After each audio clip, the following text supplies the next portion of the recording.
Howdy, y'all. Welcome to Family We've Got Your Back. Today, Trent and I are going to the rodeo. Do you like the rodeo, Trent? Yep. Okay, sorry.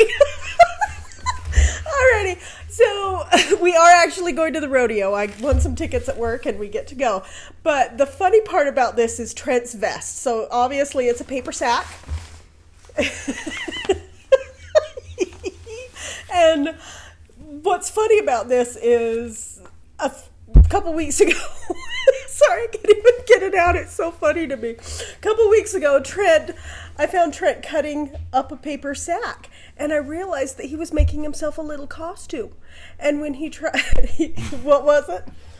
Just a vest. No, it was just a poncho. A poncho. Just like a rain poncho made out of sack. And so he's trying to get it on, and I'm like, here, let me help you. And it won't fit over his shoulders. So he goes over I'm too broad.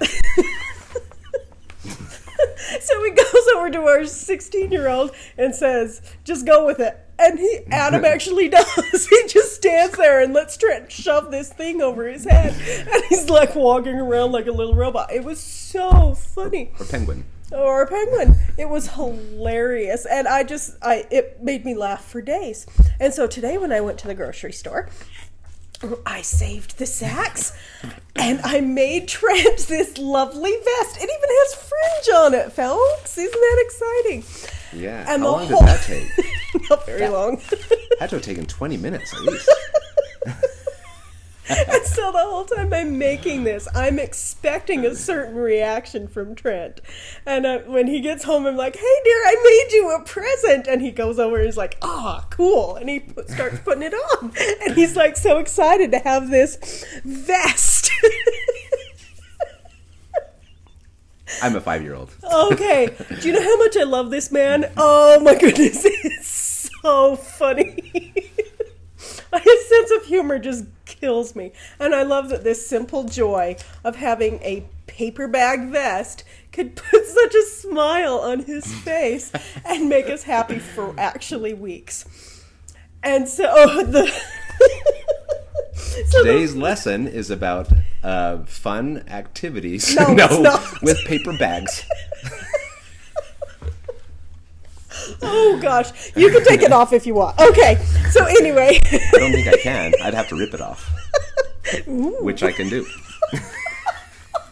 Oh, my goodness. So anyway, thanks for indulging our hilarity here. It was so funny. But the reason we're talking about this vest and the expectations is because that is kind of a segue into what we're actually going to be talking about today. And so what we've chosen is something that I've gotten from a professor and motivational speaker and author named John, by the way. And it's gratitude, expectation, and demand. And the 3 stages of being in a relationship when you are in those mindsets. And so, excuse me.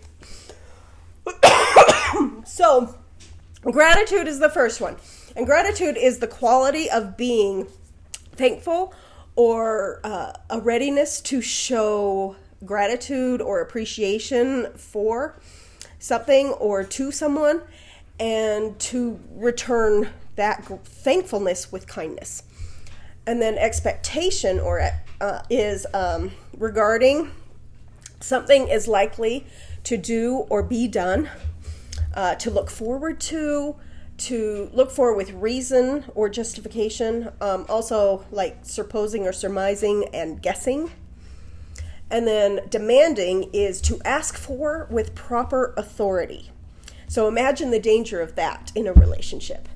So also demanding is claiming as a gift, claiming as a right. Also to ask brusquely or rudely, forcefully, insistently. Insist on having something, and requiring it, needing it, and to order, I give you an order. And so you can see the danger of being demanding in a relationship. And so our position is stay in gratitude. Yeah. Because that's where it's safe. And I love that you kept your vest on. Thanks. Like I said, it'd make more of a scene to rip it off. No. I'm kind of... Anyway. No, I think you should wear it to the rodeo. Sorry, it's really not that funny to anybody but us. But, oh, we can't... I just love this. Anyway. So, when... And so, do you see how grateful I am for his simple pleasures? Even though I was expecting a fun response from him and his willingness to actually wear it. Yeah, even though I was expecting it, I'm still grateful that he responded in a fun way. Instead of like, this is stupid, I'm not going to wear this. Well, and a couple weeks ago I did, you did leave another present for me or something like that. Oh. And I didn't. He did not react in the way I wanted him to. So and I was like, oh! It's frustrating. It was. When my expectation was not met. Mm-hmm. Okay, so we got a horse head Halloween costume for our son. That's what it was. And of course, what do you do with a horse head? You put it in the bed. And he's like, just pulls the bed back, the blanket back to get into bed. And he's like, eh. And he just tosses it to the side instead of like, it was so yeah. So when your expectations aren't met, that's when you need to revert back to gratitude and and kindness, and even though they didn't do what you wanted them to do. Right, and that's a humorous example. Yes. But most cases when you're expecting something are not necessarily humorous. Like right. And so like you're expecting dinner on the table. Right. Or you're expecting clean clothes in the closet. Or you're expecting someone to go to work and earn money so that you can have food and clothes. Right. And a house to live in. And all these things do need to get done. But, yes, they do. But committee type of thing. Well, anyway, whatever. Meaning it's a team effort. Right. So our position is that you are equal partners in a relationship. When you are married, there is not one person that is in charge of the other. That you are two adults who have the responsibility to take care of certain things in your life, like feeding yourself, clothing yourself, housing yourself. And when you're in a relationship, you get the opportunity to work together to fulfill those needs. Right. Not to mention all the emotional supports that each person needs. So. Yes. So, yeah, just some of the things that we mentioned were like financial obligations. But there are so many more needs that need to be met in a relationship that as humans, we have needs that you are, as an adult, responsible to meet for yourself. And expecting someone else to meet those needs for you is problematic and troublesome sometimes because it creates a hierarchy. And it also just, in the end, it's actually your responsibility that you don't get to shove off onto somebody else. So, yeah, it's my responsibility to feed the family, but when I'm sick, I can't do that. And so Trent picks up the slack even though he's expecting me to, and I've not done it. No, we have compassion and... There you go, yeah. And gratitude for the days when she has been able to do it, and understand when we can't. So. Right.